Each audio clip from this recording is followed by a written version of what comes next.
The lesson was, just because they're not saying anything doesn't mean they're not listening. Just because they're not saying anything doesn't mean you haven't developed a relationship. And negotiations are always longer than you think, and they take energy.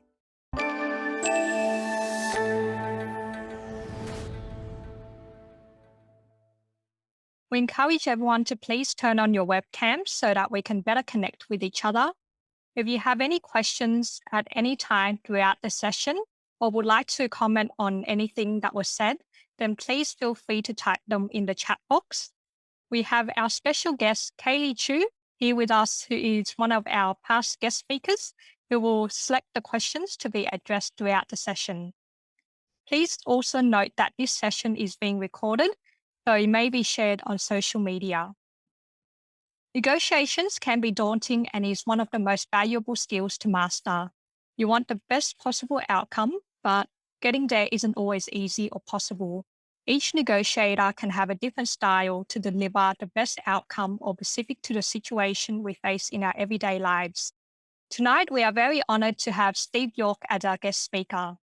With his extensive experiences and expertise, after spending 20 years in the New South Wales Police Crisis Negotiation Task Force, Steve really is a master when it comes to getting people to come to an agreement and estimates that he has personally negotiated over 400 critical situations in his career so far.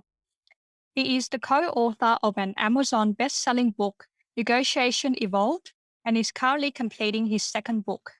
Steve has been featured in Netflix, Sky News, and SBS.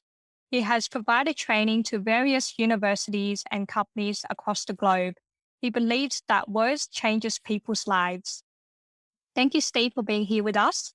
I will hand it over to you. Well, thank you very much, everyone, for coming tonight. I really appreciate it. We've got 68 odd people, but a few more might join during the evening.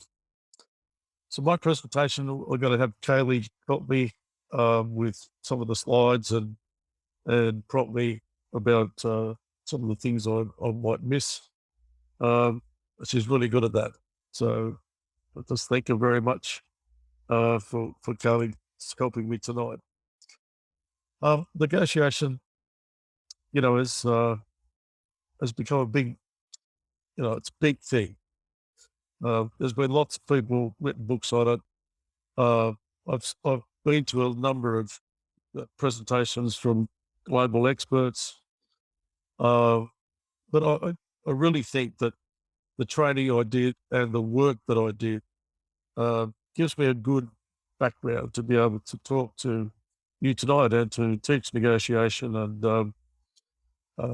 to keep passing on the skills. And I say that in the police that negotiation was the most effective non-lethal weapon in the arsenal. And it's really, I'm really pleased that it's continued. But you don't see a lot of it on television. You don't see a lot of it, in everyday life, because these police that respond to these incidents do it in a way that's softly done, quietly negotiated for a quiet resolution. And so it doesn't attract the news cameras, it doesn't attract the papers and so forth, the radio, etc. But it's done every day. Has anyone got any idea how many critical incidents are negotiated every year in New South Wales? What's the number? Can someone give me a think about that? Give me a thought about it. Have we got any? 2,000? 20,000? About between 4 and 500,000, 500 negotiations completed every year where someone's life is in danger, which is quite high, But there's many, many more that are resolved, unfortunately, from my perspective, are resolved by force, where gut play and so forth is in stage. But we're not talking about you using guns tonight, right? We don't want you to go down that route. We want you to think about how do you deal with an angry, upset, difficult individual. And in my day, I've dealt with lots of them. They keep dealing with it. And I just said to Kaylee tonight, or to Jeffrey, that the workplace and the everyday life gives you plenty of practice to deal with difficult people. So I expect you to practice out there after tonight. I'll start off with a bit of a story just to sort of get us sort of in the mood, if you like. When I was a training negotiator, and we used to do I think it was about 2 years of training before we were even allowed to get anywhere near talking to someone. But one of my early negotiations, there was a man in the house, and he was armed with a firearm. He'd fired some shots, and he he wasn't coming out. He didn't want to come out. And so, what are the options for the police? The options are, uh, well, go away and just leave him. No, that's not an option. The government, the commander, the community wouldn't allow that. So, okay, we're going to do something else. What's the second option? We could just demand him coming out, and we could kick the door in and arrest him. Well, that sounds like what police do every day. Yeah, well, the answer is, I used to do that. That was our job every day. But it's very dangerous. It's dangerous for the offender, and it's dangerous for the police. And someone might get killed. Or we could talk talk about. And so when I first started, this was relatively negotiation was been used from about 1979, but it was still relatively new in the operational sense. So I went into an area near the fence, and I was talking beside the fence into the house, if you like. And I was talking, and I was talking, and I was talking, and there was not one sound from the house. And I kept on looking at my boss and going, it's not working. And he just kept on saying, keep going. So I kept on talking and talking and talking. Anyway, number of hours later, and I was just about spent. Um, I said, look, we can't do anymore. We'll change negotiators, which was that's stuff we do to get the right negotiator with the right person. So we changed negotiator. And the first words this person said was, where's Steve gone? And it was a very important lesson for me. The lesson was, just because they're not saying anything doesn't mean they're not listening. Just because they're not saying anything doesn't mean you haven't developed a relationship. And negotiations are always long, longer than you think, and they take energy. And that was a very, very important lesson to me very early in my training days. And I would just want you to think about that in the terms of dealing with difficult people. The thing is that you've got to spend energy. You've got to plan. You've got to take your time, and you've got to go through a process. The reward is that even even the most unlikely people come back around. You see them again. And this is about building a working relationship from the first time that you communicate with someone. They maybe seem like they're not listening to you, but actually the message is going in, and they are following you. So tonight I'm going to be talking about, okay, what's conflict in general? uh, what are the why are people difficult, and what are the underlying factors to those things? Because that's an important part for us to deal with it. And what are the signs that people are going to be difficult? Can you pick it? Can you actually look at someone as they walk towards you and understand that they're going to be difficult? And then some tips about how can you prepare for that negotiation, and what can you do?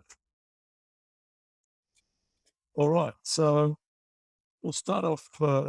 Charlie, if you can put the next slide up. So I finished share the slides, but I think before we do the slides, can we all turn on the camera and do a quick screenshot before yeah, sorry, yeah, that? I meant to say that. Yeah, Yeah. I'd like a screenshot of the 80 odd people that are online. Would be fantastic. Thank you. Yay. So should we strike a pose or something? Like just Just to thumbs up. Yeah. okay. If everyone can have a thumbs up and have your video on, that will be highly appreciated. Before we keep going into the important juicy meat of the Take a photo. There's someone take the photo. Jeff, you can do that. Certainly. Yeah, got it. Got it. Beautiful. Yay. Thanks, colleague. So, Let me share the screen.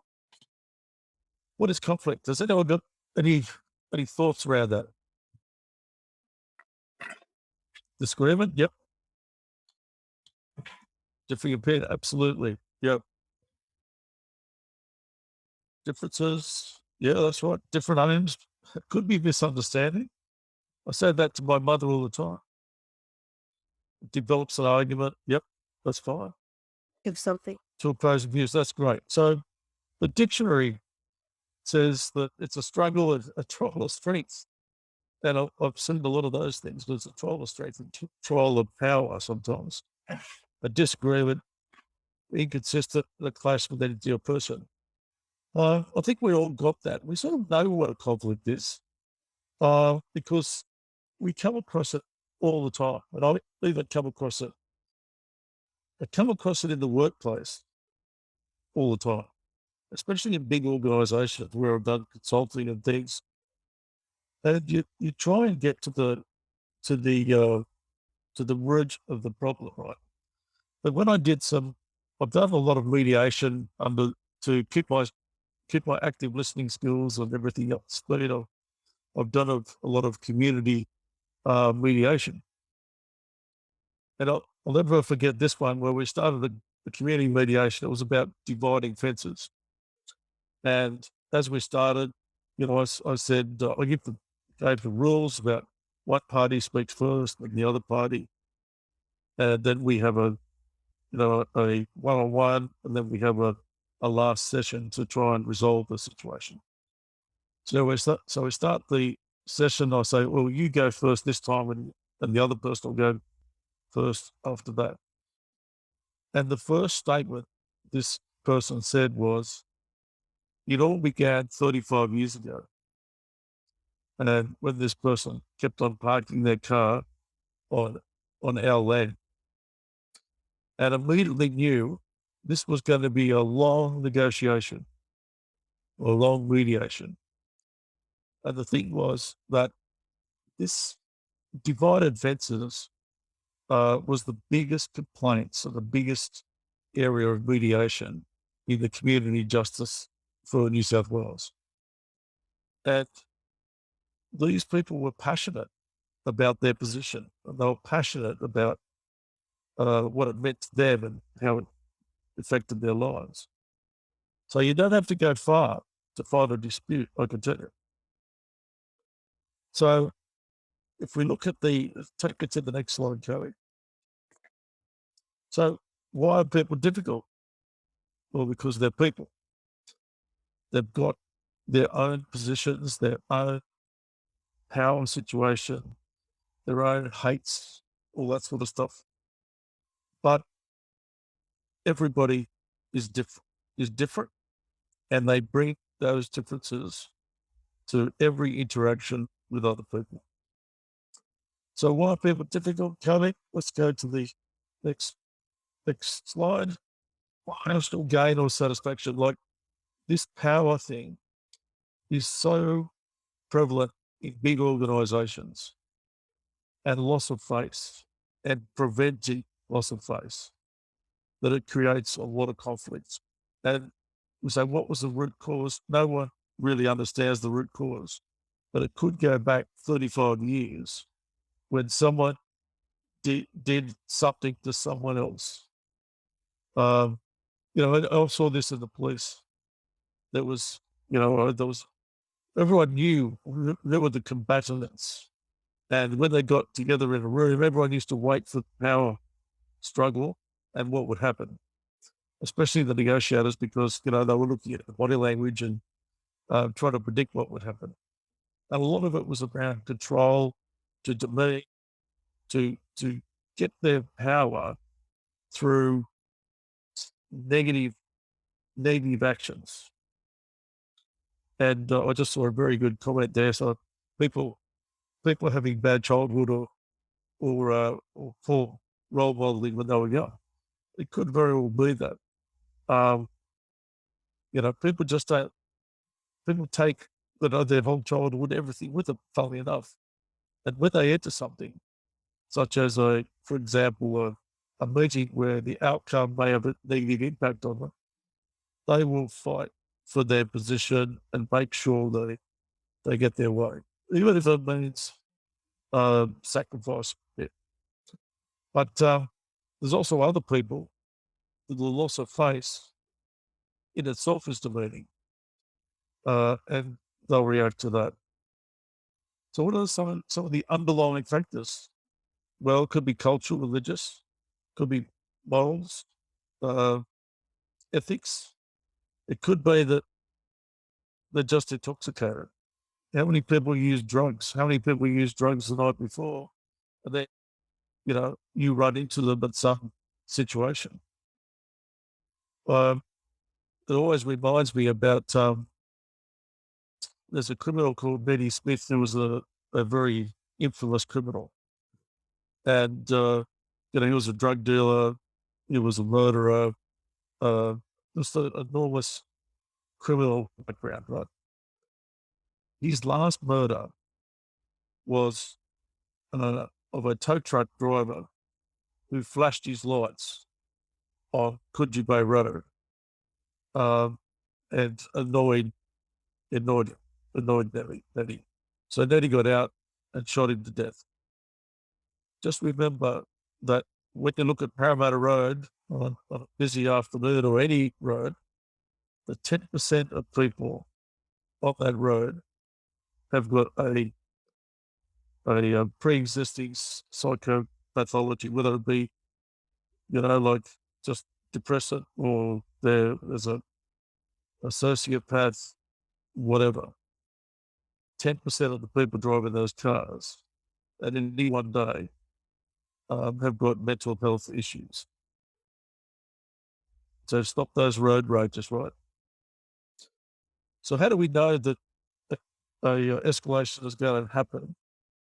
And you're in for a tough time dealing with a difficult person.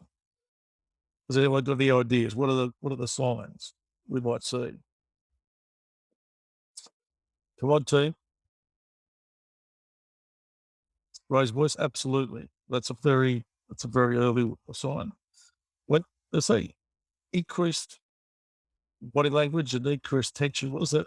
How was that articulated? How do you look at it? Or sorry, how do you see it? Might be crossed arms, raised voices, we said. Yes, face changes, absolutely.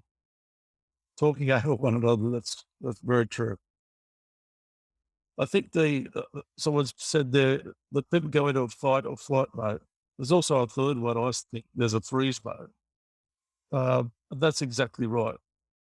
And of course, the early identification of this and understanding what it means is the key to resolving the situation, or at least understanding the situation and lowering the tempo of the conversation.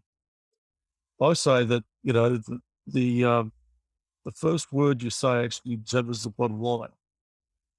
You could go into a situation and say exactly the wrong thing, and it will escalate and won't come back, and you will not be able to repair what you do. And I can say, how many people know how to push red buttons on their parents? I say we're actually we're very good at it. We can actually do it on anyone, really, if we think about it. It's a very, very easy thing to, speed up the escalation by just saying the wrong word. Is we're very good at it. Okay, so the early signs include, next slide, thank you. Crossed arms, hands on hips, restlessness, raised or harsh voice, speaking fast, does not listen or interrupts to explanation, and there's mild aggression. And those are if the early signs. We can either increase it or decrease it. Next slide, next one. So the eye contact, it's important to have eye contact with people, but the eye contact we can see by how other people are using eye contact, whether they're agitated, whether they're standing too close, leaning over the counter, repeats themselves, uses sarcasm, those sorts of things are all signs that you're dealing with a really difficult person in a situation. So the overall process to deal with this, I say, is there's three C's. There's contain, clarify, and confirm. When I say contain, I mean use words that are open-ended. So you can even say you appear to be angry, just to say you identified and note that they're very angry or they seem angry. But the idea is to use words that don't inflame the situation. It also deals with contain the situation and think about your safety if they're in a situation where safety is an issue. And this often happens with law enforcement and with medical, ambos, those sort of things. They they uh, they are constantly assaulted by people, and they're real. As far as I'm concerned, they're real angels. But they've got to think about this every time they go into something.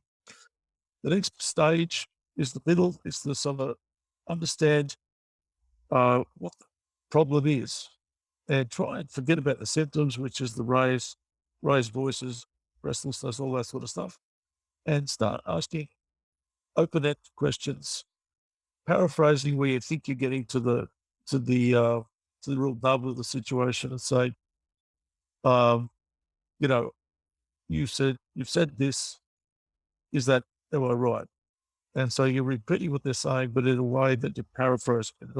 You're not parroting it because that doesn't inflate the situation, but you're paraphrasing it. And then start gently asking probing questions. Then you get to the end part of the negotiation or towards the end, and you can say, you start getting agreement. Agreement, like if you say, for example, it was a complaint about service, which happens often.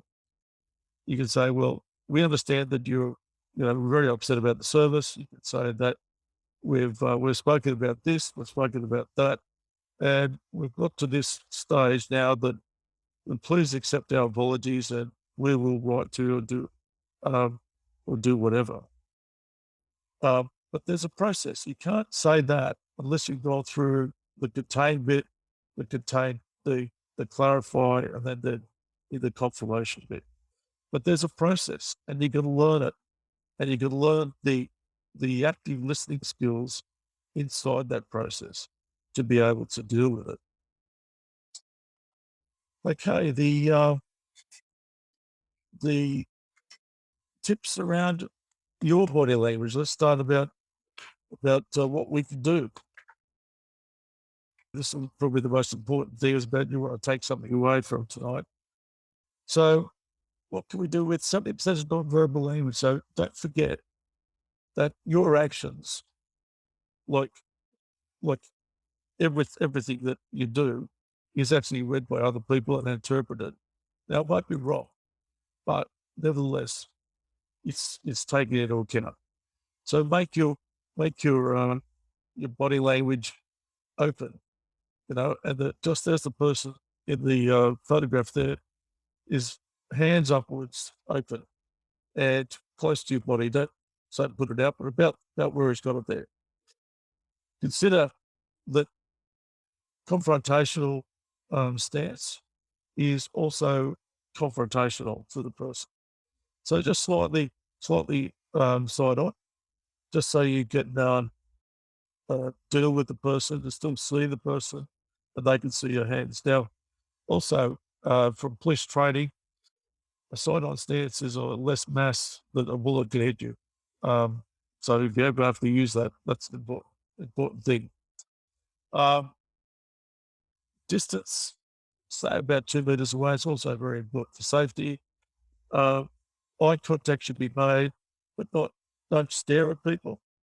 And a nod and a smile goes a long way in telling people you understand and you're no threat. Right. Don't look away. Don't look away and read your watch while you're talking to someone. Don't have side conversations with anybody else.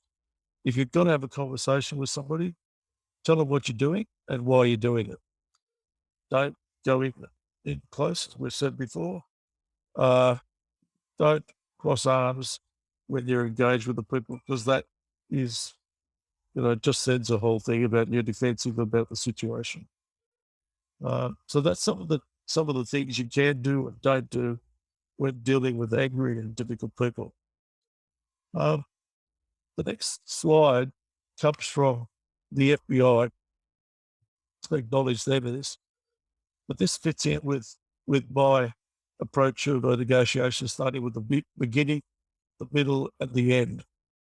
The FBI say there's 5 steps in negotiation. The first bit is around actively listening to try and understand what people are there for. They're saying, like, really understand what the underlying situation is, not the symptoms, but the underlying situation. And that's what I say. Well, that's the contained bit. Then present empathy. So to understand, make sure you get across that they understand what you're doing, and you see from their body language and their tone, the de-escalation, that they're appreciating that you have empathy with their situation. Develop rapport. I call this a working relationship. I've had, no doubt you guys have had relationships that you have for business, but you wouldn't take them home. You wouldn't bring them for a family dinner. But you've got a very, very good working relationship. And this is the way you should treat these people. They're in your life. You've got to learn to work with them, to live with them, and to move on. And as I said before, these people always come back. They always go around the circle, and they come back at the worst possible time. And then you influence them to change their behavior. Remember, we can't control anybody else.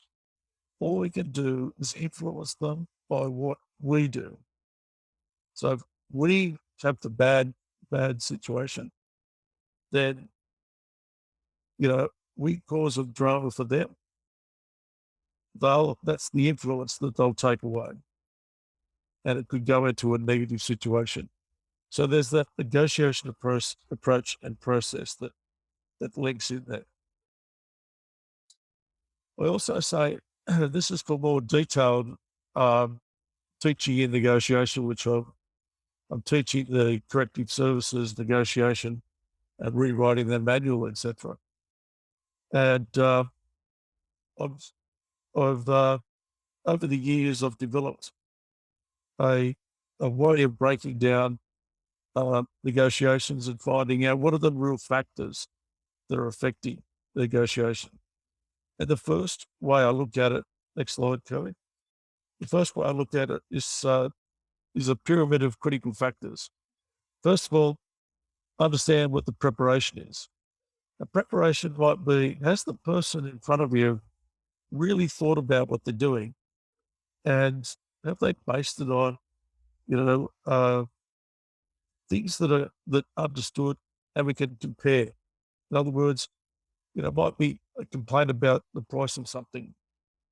Are we aware of what the prices are? Are we aware of what other um, people are selling things for? Have they done their research? They're coming back because of that price, or it could be any of a million things. But understand what your preparation is, and understand what their possible preparation is. The second one is perception. It's about how do you think they're going to be perceiving you? Are you perceived as a stopper, uh, a power, decision maker, somebody that could affect their life? Well, that's going to be very, very important how you respond to them. And maybe there's a need to balance the power. And you can balance it by saying, look, this is off the record, or, this is nothing to do with work, it's something else. And the idea is to balance the power. And the negotiator in me says, make sure it's not too balanced. Make sure you retain some power. Because you can always give some away. It's harder to get it back. And the top part of the pyramid is the time. If you've got no time, you'll make a decision that's based on fear of missing out. If you develop that time, if you manage the time, it increases your ability to negotiate. And so if someone says to you, I need an answer by the end of business, well, the first thing I do is say, well, what do you need by the end of business? When are you going to look at it? Are you going to look at it, tomorrow morning? Perhaps you could give me this amount of time, and you negotiate that time, because time gives you a lot more time to prepare for a negotiation, prepare for the real thing. And often time is a driver for a criticality or a critical situation.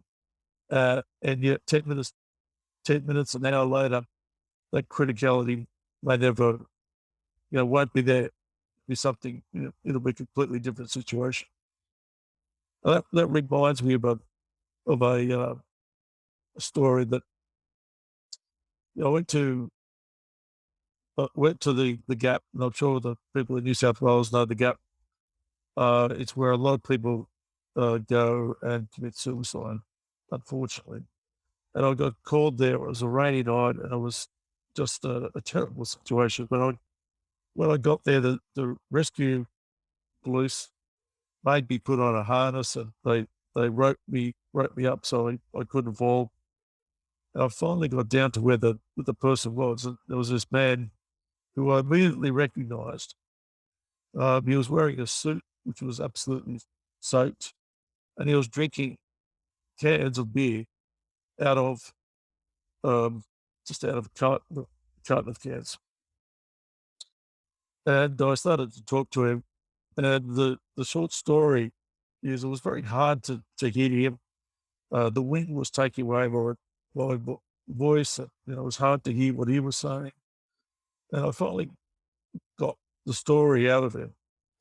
And this person was a very successful businessman, and he had businesses all over the place.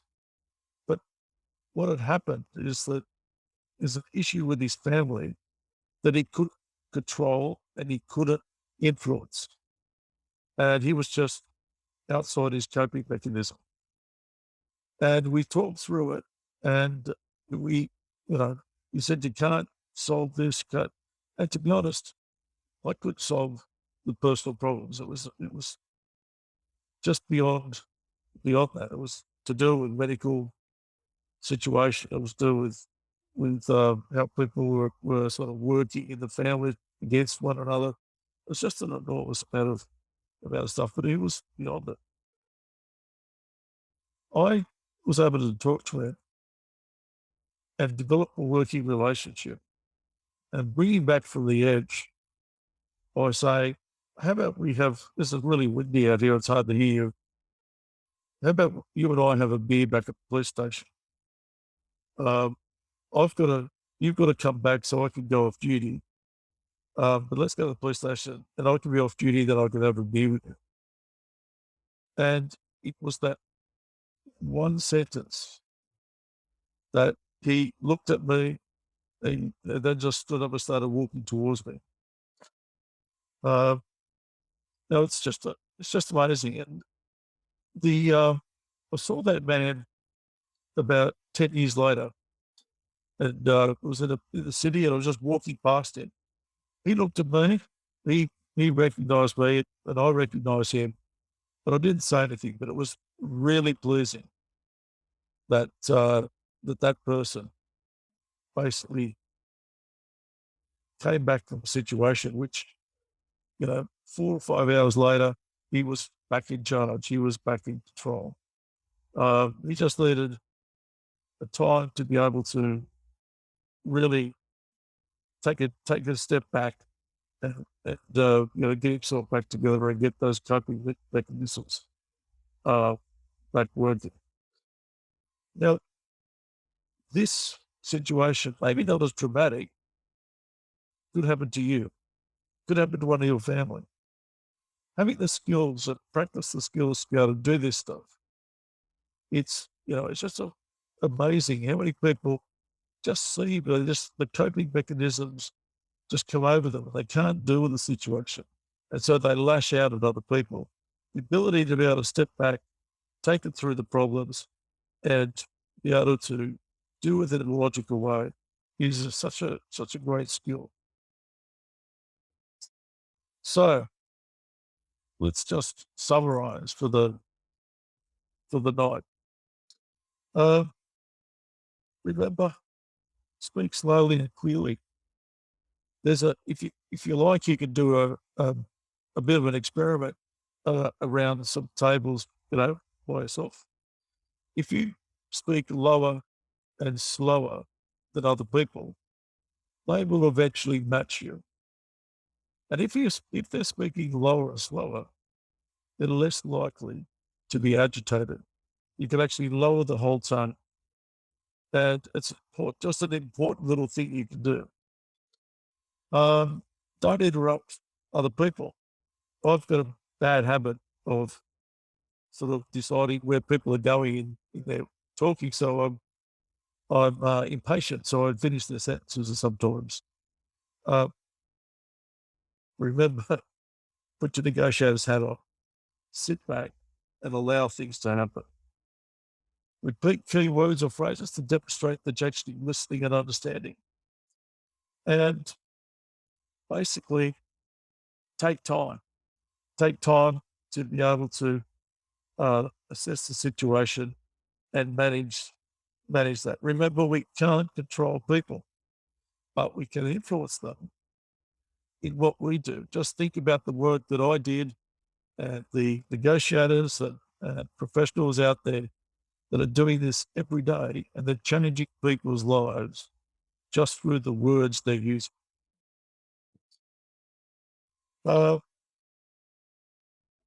Let's go to the next slide. The other thing is, I just want to finish on this one, just as a bit of a slide, if you like. How many people have got a phrase or something they use to let people or depart, or a cutoff point when they're talking to people? You go to a party, Uncle Fred comes up and he wants to talk about his chooks. What's the phrase you use to break off that conversation and go somewhere else? Which is a negotiation, right? I'll let you go now. That's exactly right. It's it's very good. I'll use, do you want a beer, Uncle Fred? I'm just going to the bar. But does anyone else got any comments around that? Thanks well for sharing. Let's connect. Sorry, Ella, I missed that one. Bugger off, Fred. Well, we've got some straight talking people here. That's good. Uh, Speaking of letting go, uh, I'm really, really happy to take questions. If Carly's going to Carly's going to go through them and just pick some out, uh, if if you like. Um, Thank you so much, Steve. I can see there are so many questions in the chat box, but please keep them coming, and then I'm gonna ask them after. But I do have a question for you first, because earlier, when during the summer, you mentioned something that I thought was interesting about speaking slowly that can calm that person down, which I thought was interesting because I've always been taught about matching. Like if someone speaks fast, then you speak fast, and if someone speaks slow, then you speak slow. But is there anything? Depends what you want to do. I mean, there's going to be situations where it's the culture that you speak fast, you get things done, move on, blah blah blah. But if you want to lower the tone and use time, if you speak slower, they'll match you. You've got to be patient, but that's what will happen. Oh. So what's the tone usually for when you mention like suicidal people? Do they speak fast or do they speak slow? Look, it's different. People who use, for example, if people on drugs using amphetamine, they'll be speaking very, very fast. The people on heroin, they'll be speaking slow. It's There's no real right and wrong, or there's no real rule to it. But if you speak, in a normal tone, slowly, so that they understand what you're saying, and you're getting everything they do, they'll match that. Oh, very interesting point. Thank you so much. Before I start asking questions, I do have this quick 3 minute survey that I'd like you all to help to fill in. That will be really, really helpful because we always seek for feedback and to Yeah, look, feedback. yeah, fill the survey in, because this is a really important thing for me to make sure that I'm on the right path. Yes. And Carly really, really needs it to sort of develop some of the background work. Yeah, that would be highly appreciated. It's only 3 minutes asking about different parts of the speech, which one you like, which one you don't like, and what can we do better, etc. And also, just as a thank you for completing this 3 minute survey, we're going to send you a copy of the Negotiation Essential ebook, which is a very detailed information about how to negotiate better. So thank you so much in advance, and let me start asking you all these questions that we've got in the chat box, Steve. Where do I start? Okay, let's from the earlier ones from Roberts. Do you think prompting them to take time consider something is useful, or is it just annoying and patronizing? So I didn't hear that. Sorry, mate. Let me just put that in the chat box. So do you think prompting them to take time to consider something is useful, or is it just annoying and Yeah, it could be annoying. Uh, when you say, oh, what you say, what's it? Well, just go away and think about it. Come back when you got the answer. I think people would see that was patronising and not a way to go. But if you say that, um, this is the process we should go through, and why don't you think about the real elements you want to talk about, and then we can meet up again to deal with it. You're saying the same thing, but in a different way that people will take a lot. The West leaders confront you. yes, the art of speaking and communication? This is an interesting question from Bert. How have you dealt with bullies who were higher ranking or more powerful than you? Then what do we do? That's when they've got more power. Yeah, well, unfortunately, organizational structures uh, tend to create these people, and you know, bullies. I think bullies are they're difficult to deal with them, because what they've learned in their life is that if you use that bullying tactics, you get your way in 90% of the time. What I do is I call the behaviour out, and say, if someone says to me, "You got to buy this," I'm the executive general manager, you know, and so my call would be, you want it to be by then. Is that for you, or is that for someone else? And just break it down into where the real needs are, And you'll often find that they're just doing it because they can. They've got no idea what they're doing it. Well, it's going to be done by Monday or whatever. But if you break down those things in a non-antagonistic way, you may get a bit of a, evening of power. But, bullies are hard to deal with when they're supported by an organisational structure. Okay. Very similar question from Ella in terms of negotiating with senior people. She's asking, how do you convince them at least meet you halfway? Look, it's about understanding what the root cause is of the issue, and then again, as I said before, breaking it down into the various elements, and then talking through with them about exactly what they need and why they need it for different parts of it. And I've found by doing that, people question themselves about, well, why do I really need this by Monday? And I used to do this when had my own business and I was putting proposals in. The first thing, a potential client would say was, I want the proposal on my desk on close of business Friday. And I would say, are you going to read it over the weekend? And they said, no, I'm going to read it on Monday. I said, well, how about if I get it on your desk on Sunday night? Would that be okay? And of course, the answer to that, if it's not yes, and it's no, I want it Friday night, well, then you're getting an insight into your potential client. And, you can say, do I need that client? Because that's how it's going to be the whole project. So usually people, good-natured, good-hearted people will say, I'm not going to read it till Monday. So can I put it on your desk on Sunday night? What's the answer? If the answer is no, I want it Friday night, well, you can make a choice about who your next boss is. Sorry, I got kicked out from the Zoom room for a while, but I'm back now. So, next question from William, direct message to me, which is interesting. What's the strategy to get back control if you've been on a situation that's like totally out of control? Look, if something's totally out of control, and it all depends on the circumstances around it. But I'd first look at the people, if you like, my team, and I say, well, what are we doing? Because whatever we do will influence the other side. And you might find that in your team, there's somebody that's been antagonistic or that's had a bad relationship in the past, or there could be 100 things. So try and fix that first before you look to the other side. And because the stuff on your side is a lot easier to fix and will influence the way the other side, uh, perceives you and deals with you. Interesting. But what if that's the question from Robert, which is interesting as well. Like, what if that the other party actually wants to escalate or just want to cause a drama, causing trouble? Then how do you deal with that situation when they actually want to cause?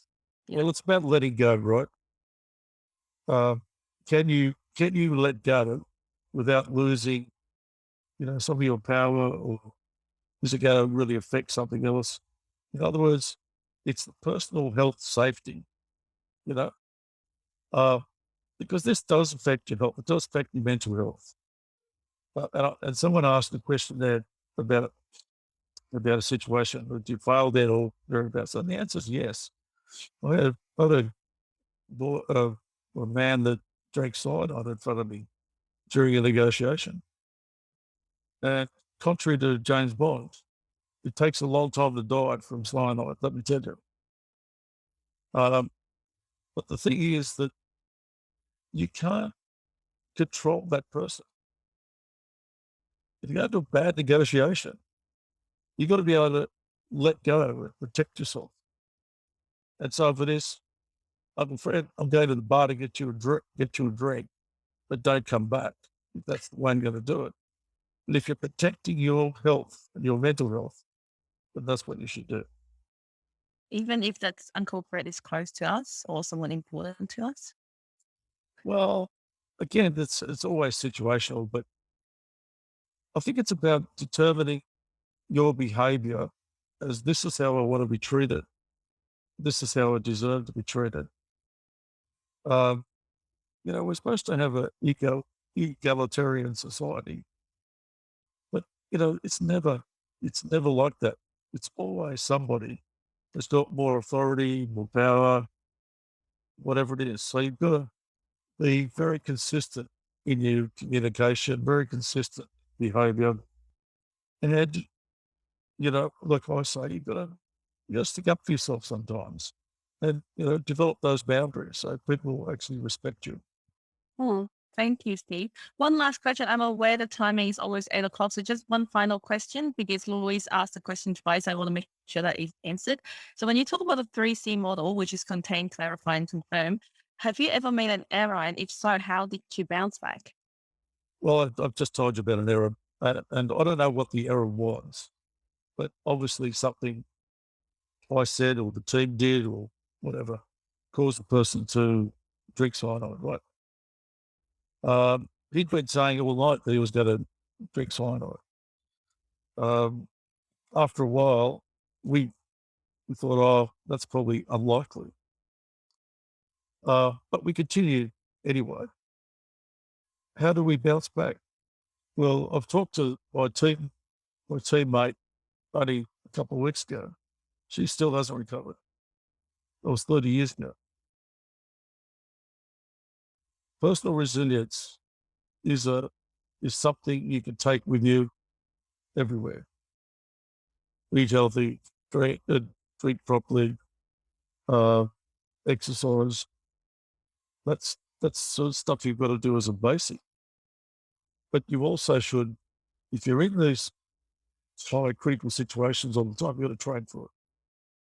And you've got to do, I believe you've got to do scenario-based training to be able to prepare for it, to be able to deal with things and to be resilient. And that's what I do with the correcting services to make sure that they are resilient.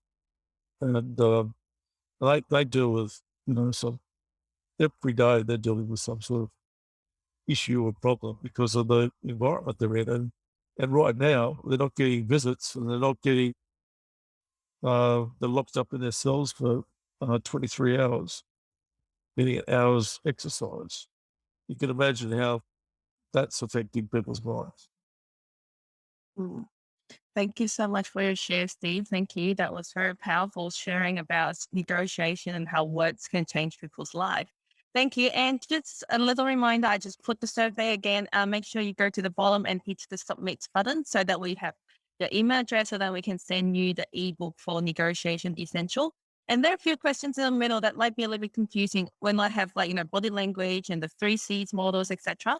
That's asking you about the feedback for each topic, how relevant or useful do you think for each topic? So you can just rate them between 1 to 5 for each topic. So we know how we can focus on should we focus more in the future and what should we focus less. And also one last thing that I want to say is that we've got another event coming up for Steve that's going more details about negotiation for salespeople if you're interested. And then, I just put the link in the chat box as well. It's 90 minutes more details in depth about salespeople and training for salespeople if you're interested to have a look. And if you use the promo code PDF, you can get 10% off for the ticket. So make sure you use that. And I'm going to pass the stage back to Annie. So thank you so much for having us. And thank you, Steve. And thank you, Annie. And thank you, Jack. Thanks, Kelly. Thank you, Steve, for taking the time to be with us here tonight and sharing your stories and wisdom. Thank you, Kaylee, for your time and support. Thank you to the PDF team for making this event possible. Thank you, everyone, for joining us here tonight and engaging us in the discussion. We hope you enjoyed the session. We'll be sending out a post-event survey. If we can ask you to please help us fill it out, as this will help us better understand and improve on the content that you as the audience would like to see from us. And we also have our next event coming up next Thursday at 7 p.m. And the topic will be on Reset Your Thinking, Work Smarter, Not Harder with Alexandra Egan. Please also join our online community Facebook group and follow us on our social media channels. The links will all be shared in the chat. Again, thank you everyone for joining us and have a good night. Hi, I'm Jeffrey Wang, the founder of the Professional Development Forum. PDF was established to help young diverse professionals find fulfillment in the modern Australian workplace. By asking questions to the most successful, influential and inspirational people we knew. We were inspired by their stories of tenacity and passion. We learned about the creative approaches to overcome challenges. We believe that everyone, not just the elite few, should have access to the knowledge, mindset and network to develop themselves. By becoming the best version of ourselves, we lead a happier, more fulfilling life and inspire those around us to do the same. Moving our events online has made us more accessible than ever. We share what we learned on our website, YouTube channel and podcast. So please share this video, subscribe to our channel and turn on the notification bell. We look forward to seeing you at an upcoming event.